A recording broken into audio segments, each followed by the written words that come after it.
अफगानिस्तान में तालिबानी सरकार के ऐलान से पहले पाकिस्तान की खुफिया एजेंसी आईएसआई के chief lieutenant general Faiz Hamid के काबुल पहुंचने को लेकर कई तरह के सवाल उठ रहे हैं।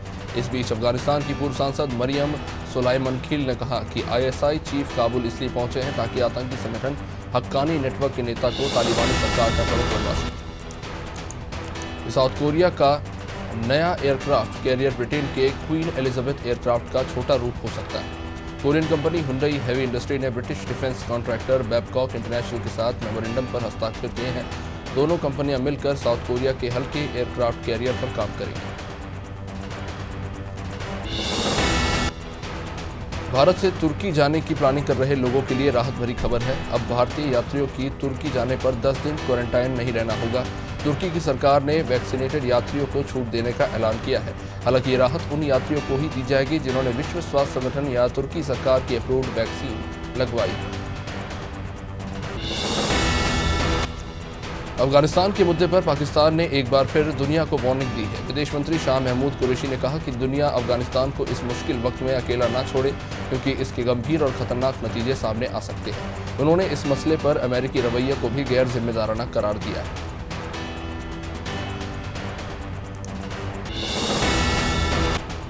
अफगानिस्तान में तालिबान के खिलाफ महिलाओं का विरोध प्रदर्शन हिंसक हो चला है। काबुल में महिलाओं के अधिकारों की आवाज उठा रही एक्टिविस्ट को तालिबानियों ने आंसू गैस छोड़कर रोकने की कोशिश की। 2 दिन से प्रदर्शन कर रही महिलाओं का कहना है कि नई सरकार में उनकी भागीदारी होनी चाहिए और अहम भूमिका मिलनी चाहिए। महिलाओं के प्रदर्शन के दौरान तालिबानी लड़ाकों ने प्रदर्शनकारियों पर जानलेवा हमला किया।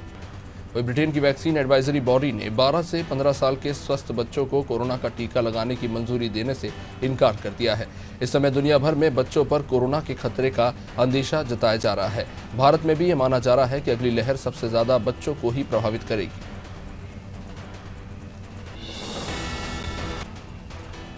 महामारी के बाद यूरोप का पहला प्रमुख ऑटो इवेंट शुरू होने जा रहा है। जर्मनी के म्यूनिक में IAA मोबिलिटी ऑटो शो होगा। सिटी सेंटर में होने जा रहे इस इवेंट में जानी मानी ऑटो कंपनी शामिल हो रही हैं। हालांकि डेल्टा वेरिएंट की चिंता के कारण कंपनियां अपनी छोटी टीम ही भेज रही हैं। फिर भी ऑटो इंडस्ट्री को उम्मीद है कि ये शो बड़े डील्स की शुरुआत करेगा। केरल के कोझिकोड में रविवार सुबह निपाह वायरस के चलते एक 12 साल के बच्चे की मौत हो गई। लड़के का यहां के एक निजी अस्पताल में इलाज चल रहा था। इसकी जानकारी स्वास्थ्य मंत्री वीणा जॉर्ज ने दी है। मरीज के रिश्तेदारों और उसके इलाज में जितने भी लोग शामिल थे उन सभी को क्वारंटाइन कर दिया गया है। केंद्र ने भी एक टीम केरल भेजी है। असम सरकार ने 6 विद्रोही संगठनों के साथ कार्बी आंगलोंग समझौते पर हस्ताक्षर किया है। ये हथियारबंद समूह 30 साल से हिंसक घटनाओं में शामिल रहा है, जो अब मुख्य धारा में लौट गए हैं। इस ऐतिहासिक समझौते के दौरान केंद्रीय गृह मंत्री अमित शाह, असम के मुख्यमंत्री हेमंत बिस्व शर्मा और केंद्रीय मंत्री सर्बानंद सोनोवाल मौजूद रहे। सुप्रीम कोर्ट के चीफ जस्टिस NV रमना ने कहा कि देश के विभिन्न हाई कोर्ट्स में जजों की बहाली के लिए 82 नामों की सिफारिश कर दी गई है। उम्मीद है कि केंद्र सरकार इसमें भी जल्दी करेगी। हाई कोर्टों में जजों के खाली पदों को भरना उनकी पहली प्राथमिकता है। पिछले दिनों सुप्रीम कोर्ट में एक साथ 9 जजों की बहाली जितनी जल्दी की गई वो एक रिकॉर्ड है। झारखंड विधानसभा में विधायकों को नमाज पढ़ने के लिए कमरा आवंटित होने पर विवाद हुआ। मुख्य विपक्षी पार्टी बीजेपी के चीफ व्हिप विरंची नारायण ने हनुमान मंदिर के लिए भी जगह देने की मांग की है। विरंची ने कहा कि इस तरह यदि विधानसभा को धर्म के आधार पर बांटा गया तो झारखंड जलने लगेगा और इसके जिम्मेदार विधानसभा अध्यक्ष होंगे। पश्चिम बंगाल की मुख्यमंत्री ममता बनर्जी का विधानसभा पहुंचने का रास्ता साफ होता नजर आ रहा है। चुनाव आयोग ने भवानीपुर विधानसभा सीट पर उपचुनाव को हरी झंडी दे दी है। यहां 30 सितंबर को मतदान होगा और 3 अक्टूबर को वोटों की गिनती होगी। इसके अलावा बंगाल के शमशेरगंज, जंगीपुर और ओडिशा की पिपली सीट पर भी वोटिंग होगी।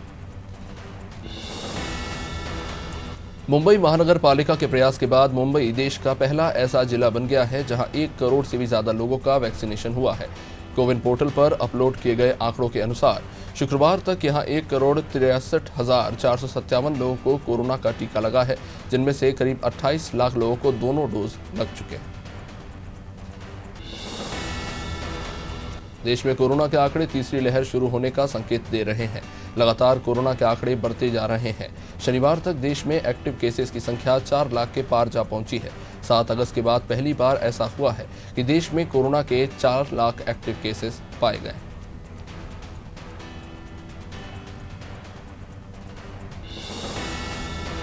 जापान की टोक्यो में आयोजित ओलंपिक गेम्स 2020 में ब्रॉन्ज मेडल जीतकर लौटे पहलवान बजरंग पुनिया के सम्मान में रविवार को एक कार्यक्रम आयोजित किया जा रहा है।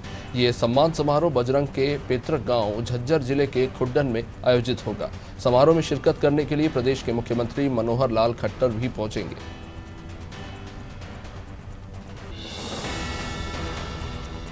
आगामी विधानसभा चुनाव को लेकर पंजाब में राजनीति गरमाने लगी है।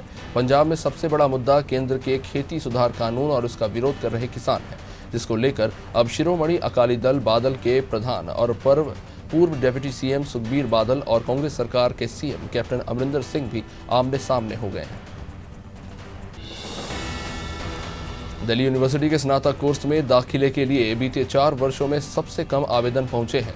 पिछले सत्र में 2020 की तुलना में इस बार करीब 26% कम छात्रों ने आवेदन किए हैं। इस बार 2,87,223 छात्रों ने ही आवेदन दिया, जबकि पिछले साल 3,53,974 छात्रों ने आवेदन किया था।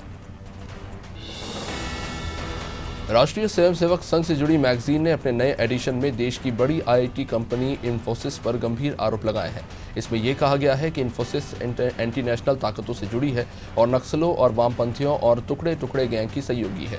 यह भी कहा गया है कि इंफोसिस जानबूझकर भारतीय अर्थव्यवस्था को अस्थिर करने की कोशिश कर रही है।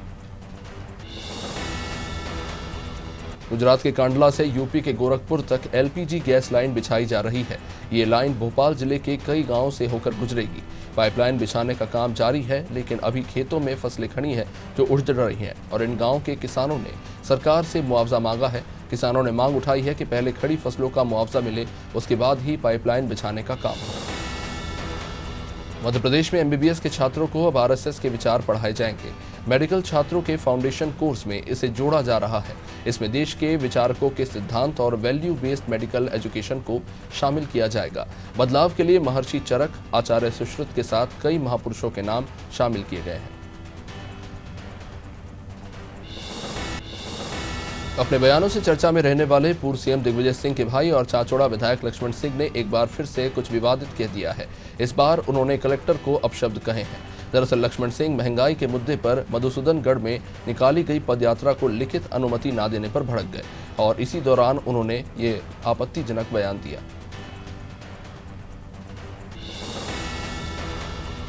राजधानी के जेपी जिला अस्पताल प्रबंधक की उदासीनता और लापरवाही से चोरों के हौसले बुलंद है। अस्पताल परिसर में एक सप्ताह में तीसरी बार चोरी हुई है। चोर 10 लाख के दान दिए सोलर संयंत्र से करीब 4 लाख की कीमत का कॉपर वायर तक चुरा ले गए हैं। इससे पहले चोर ऑक्सीजन प्लांट और एचपीएस सिस्टम की कॉपर वायर भी चुरा कर ले गए थे। भोपाल की वीआईपी रोड पर चलती कार में अचानक आग लग गई। इससे पहले कार सवार सॉफ्टवेयर इंजीनियर का परिवार चपेट में आता वे तुरंत कार से बाहर निकल गए। मौके पर पहुंची दमकल की मदद से आग पर काबू पाया गया। आग कार के इंजन में धुआं उठने के बाद लगी थी।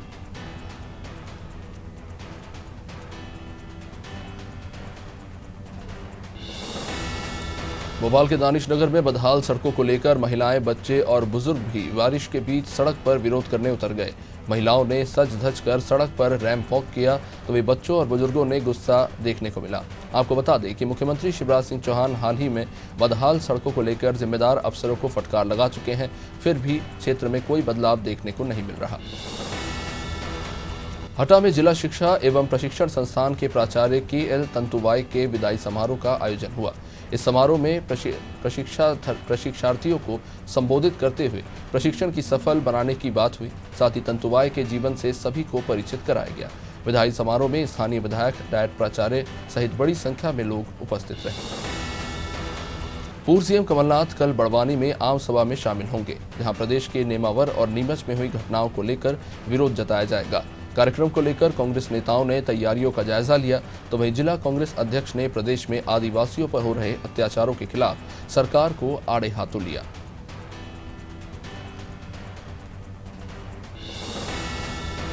कांग्रेस कमेटी के उपाध्यक्ष दामोदर सिंह यादव के ईसागढ़ आगमन पर कार्यकर्ताओं ने उनका जोरदार स्वागत किया। इस दौरान उपाध्यक्ष यादव ने कार्यकर्ताओं से भाजपा एजेंट के रूप में काम कर रहे अधिकारियों की सूची बनाने के लिए कहा। वहीं ब्लॉक कांग्रेस के अध्यक्ष ने हर पोलिंग पर 15 कार्यकर्ताओं की टीम गठन किए जाने की बात कही। कार्यक्रम में बड़ी संख्या में कांग्रेसी कार्यकर्ता उपस्थित रहे। महिदपुर रेलवे स्टेशन पर ट्रेनों के स्टॉपेज को शुरू करने के लिए ग्रामीणों ने स्टेशन मास्टर को ज्ञापन सौंपा। दरअसल कोविड के दौरान कई ट्रेनों के स्टॉपेज बंद कर दिए गए थे, जिसकी वजह से ग्रामीणों को आने जाने में परेशानी का सामना करना पड़ता है। वहीं ग्रामीणों ने सभी ट्रेनों के स्टॉपेज की मांग की है, साथ ही मांग पूरी न होने पर आंदोलन की चेतावनी दी है। नसरुल्लागंज में अवैध उत्खनन पर कार्रवाई करते हुए एक जेसीबी के साथ 2 ट्रैक्टर जब्त किए गए।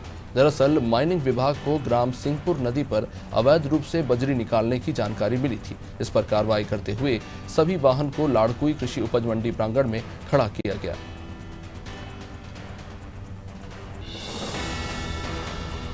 हटा के सिविल अस्पताल में रोगी कल्याण समिति की बैठक रखी गई, जिसमें हटा नगर पालिका सीएमओ ने अस्पताल का समतलीकरण और नाली निर्माण का आश्वासन दिया। साथ ही एसपी को अस्पताल में चौकी बनवाने के लिए एक पत्र भी लिखा और अस्पताल की दुकानों का किराया जमा करने को लेकर सख्त निर्देश दिए। इस दौरान तमाम अधिकारी उपस्थित रहे। शहडोल के ब्योहारी में अधिवक्ताओं ने तहसीलदार को हटाने के लिए कलेक्टर को ज्ञापन सौंपा। दरअसल नायब तहसीलदार और अधिवक्ता संघ के सचिव के बीच मामूली सी बात को लेकर नोकझोंक हो गई। अधिवक्ता ने तहसीलदार पर अभद्र व्यवहार करने का आरोप लगाया है, साथ ही उसे जल्दी हटाने की मांग को लेकर कलेक्टर को ज्ञापन भी सौंपा है। भोपाल के पंचशील नगर में कुख्यात बदमाश हसीन ने अपने साथियों के साथ मिलकर चाकू से गोदकर ऑटो चालक की हत्या कर दी। हत्या की वजह पुरानी रंजिश बताई जा रही है। शोर सुनकर पहुंचे परिजन शाहिद को लेकर अस्पताल पहुंचे, जहां डॉक्टरों ने उसे मृत घोषित कर दिया। पुलिस ने हत्या का मामला दर्ज करते हुए आरोपियों की तलाश शुरू कर दी है। एमपी बोर्ड की 10वीं और 12वीं की विशेष परीक्षा कल से शुरू होगी। ये परीक्षा इस साल के परीक्षा परिणाम से नाखुश छात्रों के लिए आयोजित हो रही है, जिसमें कुल 18 लाख छात्रों में से 14,000 ही छात्र शामिल हो रहे हैं।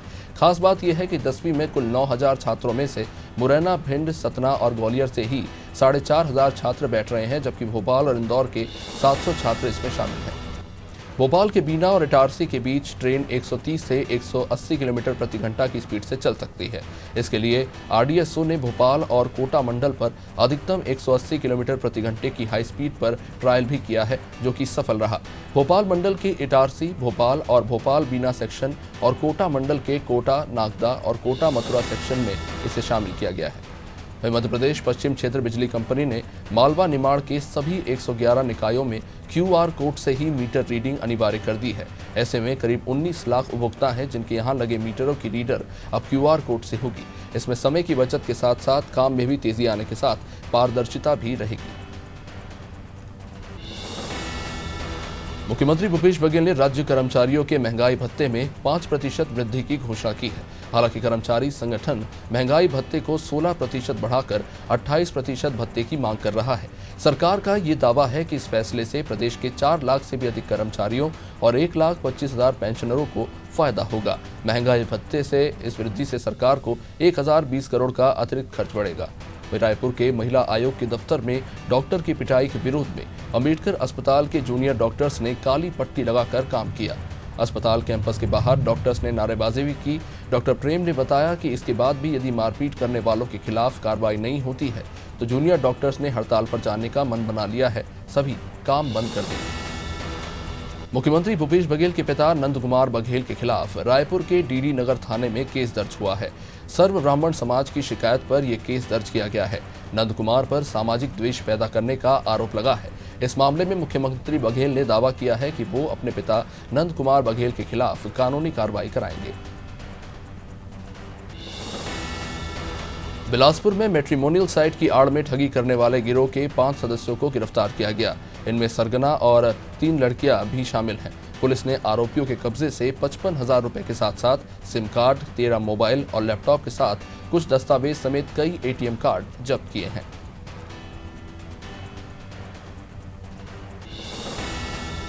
जांजगीर चांपा के सक्ती पुलिस टीम ने देशी कट्टा लेकर घूम रहे युवक को गिरफ्तार किया। पुलिस को मुखबिर से सूचना मिली थी कि कंचनपुर चौक में एक युवक देसी कट्टा लेकर घूम रहा है। पुलिस ने घेराबंदी करते हुए युवक को गिरफ्तार किया और पूछताछ की। युवक ने देशी कट्टा बेचने वाले का नाम प्रकाश यादव बताया है। फिलहाल पुलिस प्रकाश यादव की तलाश कर रही है। यूपी के औरैया में छात्रों को लेकर जा रही एक बस ट्रेलर में जा घुसी, जिसमें आधा दर्जन से भी अधिक लोग घायल हो गए। बताया जा रहा है कि मध्य प्रदेश के छतरपुर से पेपर देकर लौट रहे छात्रों से भरी ये मिनी बस सुबह 5 बजे अज्ञात ट्रेलर में जा घुसी। घायलों को इलाज के लिए सैफई रेफर किया गया है। सभी छात्र जनपद मैनपुरी के रहने वाले बताए जा रहे हैं।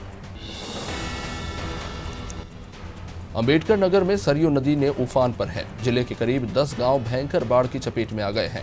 पानी खतरे के निशान से ऊपर बह रहा है। बढ़ते जलस्तर को देखकर ग्रामीण भी अब दहशत में आ चुके हैं। तटीय इलाकों में नदी का पानी पहुंचने से कई गांवों का संपर्क टूट चुका है। लोग नाव के सहारे आवागमन कर रहे हैं। जानवरों के चारे के लिए भी लोग नाव से लंबा सफर कर रहे हैं। कानपुर में बिकरू कांड के 2 और आरोपियों के खिलाफ रासुका की कार्रवाई की गई। इसमें विकास दुबे के खजांची जयकांत वाजपेयी और प्रशांत शुक्ला उर्फ डब्बू भी शामिल है। डीएम की संस्तुति के बाद जेल में दोनों पर एनएसए की कार्रवाई का नोटिस भी तामील कराया गया है। बिकरू कांड में अब तक 5 आरोपियों पर एनएसए लग चुका है। मिर्जापुर के चिन्हिवा इनारा मोहल्ले में व्यापारी के घर में घुसकर बदमाशों ने एक महिला और 2 बच्चों पर हमला कर दिया, जिसमें 3 लोग गंभीर रूप से घायल हो गए। तीनों को मंडलीय अस्पताल से वाराणसी रेफर कर दिया गया है। सूचना पर मौके पर पहुंचे डीआईजी और एसपी फोर्स के साथ वहां पहुंचे। डॉग स्क्वाड टीम के साथ पुलिस जांच पड़ताल करती नजर आई। ग्रेटर नोएडा में ईस्टर्न पेरिफेरल एक्सप्रेसवे पर तेज रफ्तार कैंटर ने अज्ञात वाहन में पीछे से टक्कर मार दी, जिससे कैंटर चालक की मौत हो गई, जबकि क्लीनर बुरी तरह से इस हादसे में घायल हो गया। पुलिस ने रेस्क्यू करके चालक के शव को केबिन से जैसे तैसे बाहर निकाला है। इस हादसे में घायल क्लीनर को अस्पताल में भर्ती कराया गया है। हादसे के बाद आरोपी चालक गाड़ी लेकर फरार हो गया। बॉलीवुड एक्टर विद्युत जामवाल और फैशन डिजाइनर नंदिता मेहतानी की सगाई की खबरें बीते दिनों से सामने आ रही हैं। अब हाल ही में एक्ट्रेस नेहा धूपिया ने भी सोशल मीडिया स्टोरी पर एक पोस्ट शेयर कर कंफर्म कर दिया है कि विद्युत ने गर्लफ्रेंड नंदिता से सगाई कर दी है। नेहा ने पोस्ट में विद्युत और नंदिता की फोटो शेयर करते हुए उन्हें बधाई दी है। अमिताभ बच्चन इन दिनों डायरेक्टर सूरज बड़जात्या की फिल्म ऊंचाई को लेकर चर्चाओं में हैं। फिल्म में अमिताभ मुख्य भूमिका में नजर आने वाले हैं। अब ऊंचाई में परिणीति चोपड़ा भी एंट्री कर रही हैं। रिपोर्ट के मुताबिक इस फिल्म में मेकर्स ने अमिताभ के अपोजिट परिणीति को कास्ट किया है।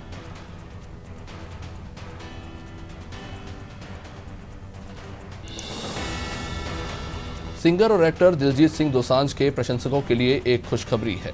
दिलजीत जल्दी ही फिल्म मेकर अली अब्बास जफर की अपकमिंग फिल्म में नजर आने वाले हैं। रिपोर्ट्स के मुताबिक इस फिल्म में दिलजीत जासूस शेरदिल का किरदार प्ले करते नजर आएंगे, जो कि एक क्राइम कॉमेडी फिल्म है।